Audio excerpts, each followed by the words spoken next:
So welcome to my first match with commentary.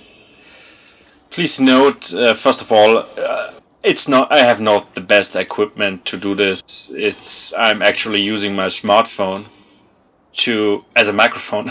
So don't be too harsh in your comments or something. It's not a professional way to do this, I know, but it's just a test and maybe you will like it. Yeah. So I start with my lineup. I'm playing against Woodelf as a Beastman. So maybe you know this build from my former replays. It's a very competitive build against Woodelf. In general, Beastman as a faction is a very good faction, a counter faction against Woodelf. They perform very well against Woodelf at all. The plan of this build is to outnumber the enemy. Yeah, you have a lot of units, and the plan is to outnumber him. That he will lose the control in the fight. So I have 3 rows of units. In the first row, I have Angor Spearmen. They are without shield, the vanilla version, Angor Spearmen. So for 300 credits are the cheapest unit of the Beastmen, but very good against all large bonus. And yeah, it's a very good unit against all large like Treekin, Treeman, Duatu, also for flanking maneuvers of Wild Riders. You can send them to attack them. It's a very good unit for everything like that, and it's a very cheap unit. I decided to bring them without shields, because then I can take more with me. In the second row, I have 5 units of Gorehats with shields. In fact, they have shields, so they can protect themselves from arrows. But I don't put them in the first row. It's okay like this. You can put the Spearmen in the first row, and in the second row the Gorehats. It's okay. The Gorehats with shields perform very well against the Eternal Guard. The Eternal Guard in general is a very good unit, very steady, very high on leadership, good melee defense, good melee attack. It's a very steady, tanky infantry unit. But the Gorehats with shields, or the Gorehats, perform very well against Eternal Guard. So my complete second line is spammed with them. In the third line, I have 2 units of Angor Raiders for the backline support and to shoot on his at his Glade Guard, at his Bowman. And I have 3 Gorbals with me. Gorbals are the best unit in Beastmen. Without Gorbals, Beastmen would be nothing. Yeah, Gorbals in every Beastman build, there have to be a Gorbal.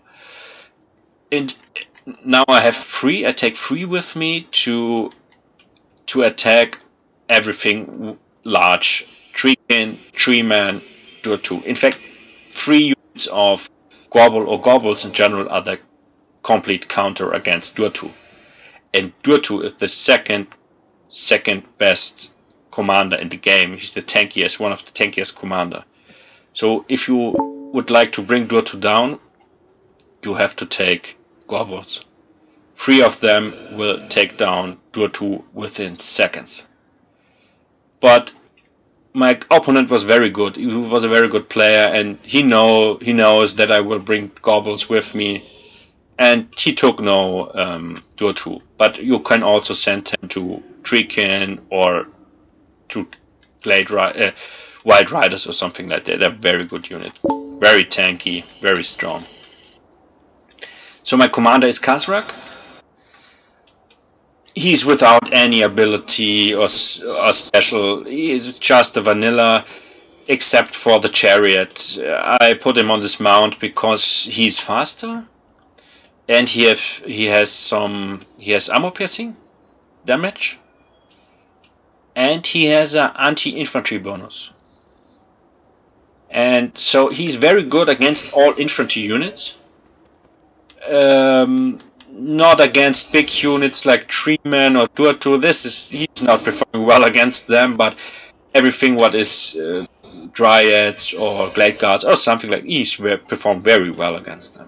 So in fact I took him because he's cheaper, and it's quite okay. It's a good commander.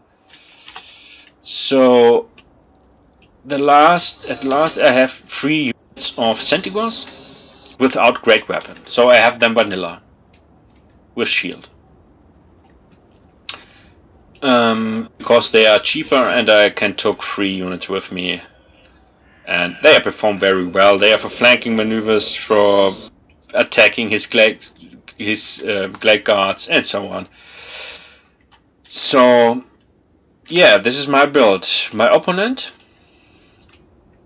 you can see my opponent also has some Vanguard units, or he put his units Vanguard, 2 units of Glade Riders with Hackbound tips.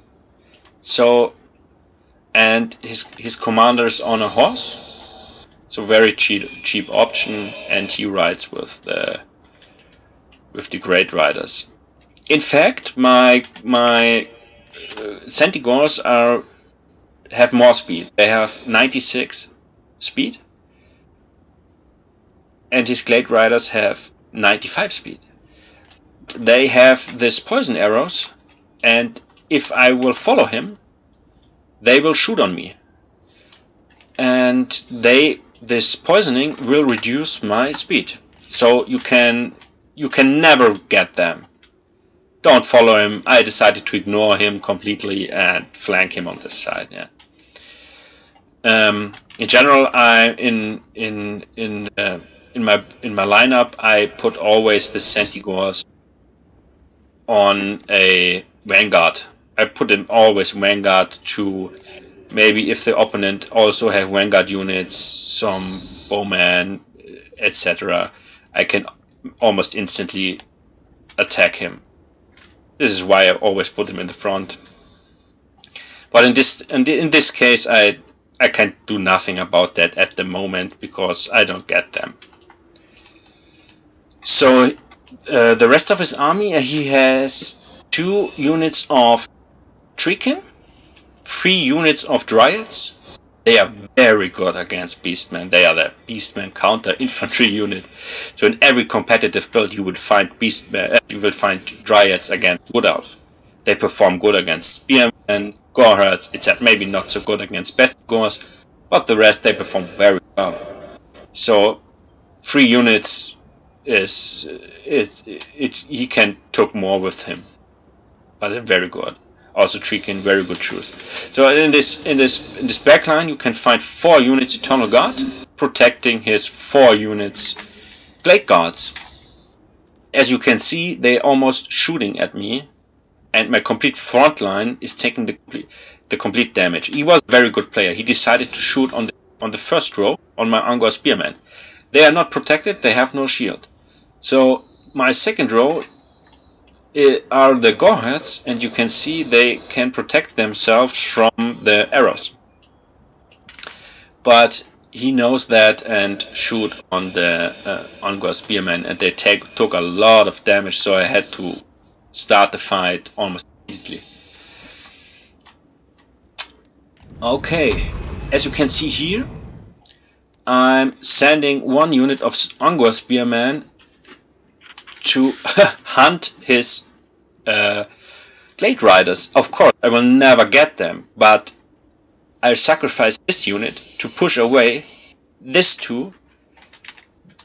In this case, they can't shoot on my front line.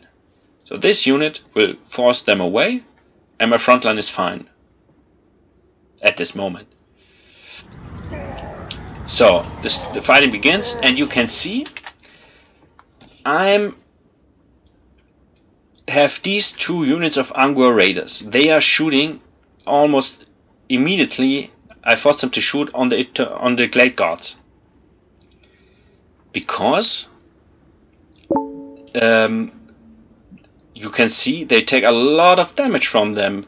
They have no armor, or very 15, very less armor, so they take a lot of damage from Angor Raiders. Of course, they have the highest firing range in the game, but in every game, my opponent ignores my 2 groups of Angor Riders completely. So you can see he's shooting at one Gorbel, but ignore my Angor Riders, and you can see they take a lot of damage. I would like to. I looked for a gap to come in here to finish the Glade Guard off. He was a very good player. It's very close everything, but I found a gap and come in with my commander, and that is one thing he's made for.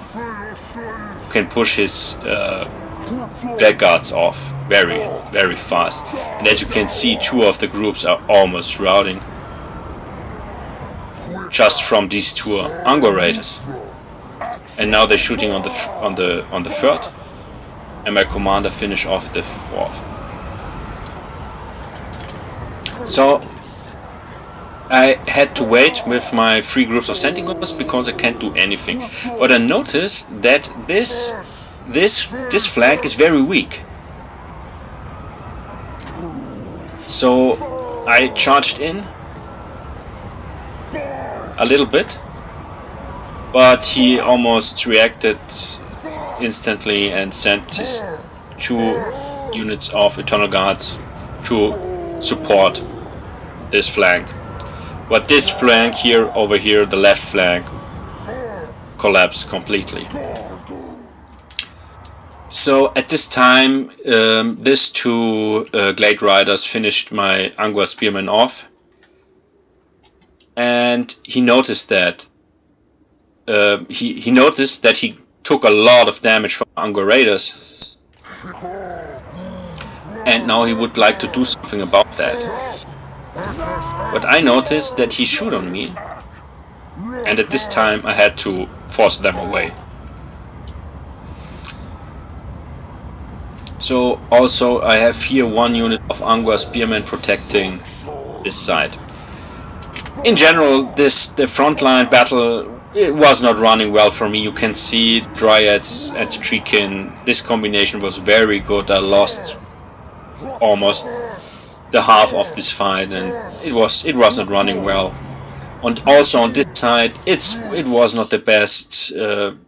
I told you, Gorats with shields are very good against Eternal Guard, but they are 3 units, very healthy. Yeah, this is not very healthy, but this unit, it's not running well here. Also on this side, my commander is finished off the Glade Guards, and that they don't come back to the battlefield. And as you can see here, my opponent thought he can finish off my Sentinels with net, so they can move, but I almost immediately saw that and sent him my Gorbals to finish him off. And 3 Gorbals, and sent again his Glade Guards, my Sentinels. And you can see here 3 Gorbals is fighting here his commander. And because I lost all this infantry fight, I had to shoot with my Angor Raiders on the rest of his infantry. And Dryads are very good target, because they almost have no ammo, 30. So they will take a lot of damage from these 2 units. Not a very good unit because they are very heavy armored.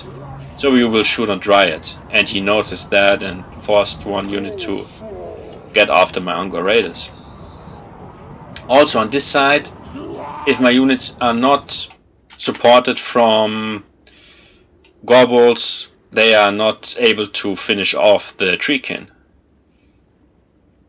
the Angor Spearmen are able in huge amounts, but here you can see two units of Gore Herds with shields fighting the Treekin. They are able to finish both units off.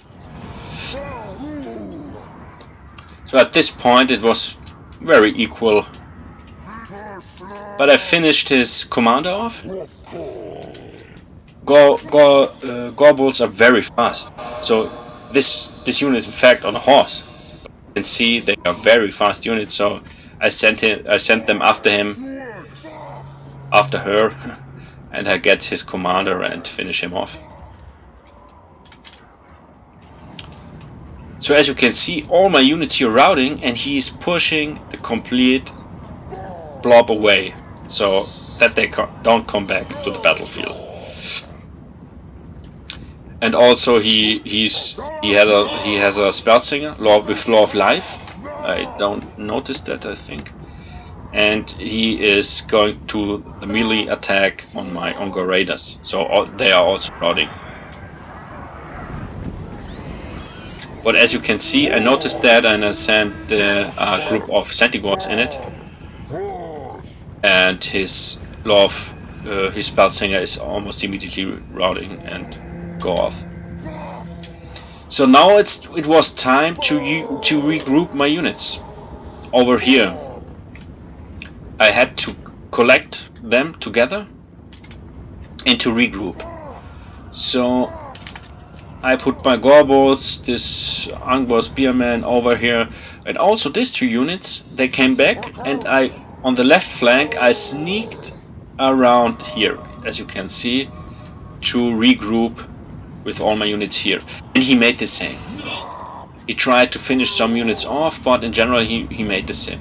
Here his Glade Riders charged my Angor Riders, but I saw that and forced my the second group of Angor Riders to almost immediately shoot off on his Glade Riders. And also one group of Centigors to go after him, after his Glade Riders. And if you have them, they're out immediately. So as you can see, he made a mistake because he has 36 units left and they will not come back. And now he would force my two Angor Riders off the battlefield, and he regrouped over here, and I over here. As you can see, these two units coming back over the left flank. Yeah, I sent them out, and this group of Dryads tried to force out my Angor Raiders, but I noticed that and would send their unit support, and he also noticed that I come to help them, and he goes back to his other units. So yes, you can see I was regrouping over there, and he's over here, and I had my two groups of Angor Raiders back. So it's in my favor overall, but he had a lot. I mean, he had one complete healthy unit of Treekin, one half of the health, or a little bit less, but 6 models, a very healthy unit Dryads, Eternal God, okay, it's almost round or shaking, but here Dryads also very healthy, and at the back he was a very good player. He put the 2 units Eternal God on the back because this was a lot. I mean, I thought I will lose the game because I don't thought that I can finish this off. But it wasn't not that easy. I shoot on the Dryads with my Angor Raiders, and I charged his Treekin. I charged at his Treekin with my Gorbulls. he came with his 2 groups eternal guards, and I noticed that, of course, and put my goblins out. But at this moment everything was routing. My gore herds, my Angor spearmen, the left infantry, everything was routing. At this point he won the infantry battle at all. So I had this 3 goblins left and my commander. And now I have this group of Angor raiders on the right side, and I started firing at this complete blob. Firing right at the middle of this blob. And as you can see at the beginning of the shooting of the Angor riders, he will rout everything. Then the complete army collapses, mass rout, because they are under fire. And they were not able to finish off the goblins, I think. But he made a big mistake. He sent it off 1 unit of Treekin to force down my units here and to force to finish off my Angor riders. And he needed this unit Treekin over here. This was a big mistake. I don't know if this makes a difference, but that was a mistake he made. But at all, he was a very good player. It was a lot of fun. It was a very competitive matchup, very competitive game. So yeah, very good build. I would not take 4 units of Glade Guard. It's too much. I think 2 units are enough, and fill up the rest with Dryads or Eternal Guard. 4 units. I think that was the mistake, because you can see on the kills. I mean, okay, 30 kills, 19, but that are very less. You play against Beastmen, these units have to make much more kills. There were very less kills, so it was not worth it. I think cut out 2, put Dryads in, and it would be working much better against my build. This unit was performing very well. You can see 136 kills. It was a very good build at all. You can see on my build there are 1500 units, so the plan is to outnumber him, and you can see almost every slot is used, so I can't put any more unit in it. It's very good build, very competitive against Woodelf, because you can outnumber him, and it's a little bit of micromanagement, because it's not so easy to play, because you have they route, they come back, the left flank, right flank. It's a very huge chaos always with Beastmen, but it was a good fight. So thank you for watching, and let me know what you think and what you want to see. If you want a video with again with commentary, whatever. Thank you.